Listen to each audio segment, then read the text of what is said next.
Hello বন্ধুরা, আমি এই ধুলাগড়ে যাওয়ার পথে ফ্লাইওভারের থেকে কিছু ভিডিও করলাম। তাই যে কালকে যে একটা ভিডিও ছেড়েছিলাম প্রণবানন্দজি মঠের,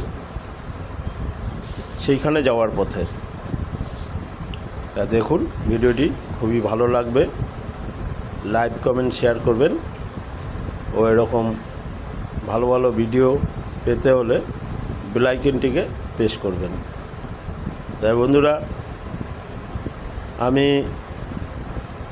হয়তো কাজের থ্রুতে যেতে পারি না সব জায়গায়, তাই যখনই টাইম পাই আমি এই ভিডিওগুলো করি। এটা আমার খুবই ভালো লাগে। তার বিশেষ কিছু বলছি না। আপনারা ভালো থাকুন, সুস্থ থাকুন।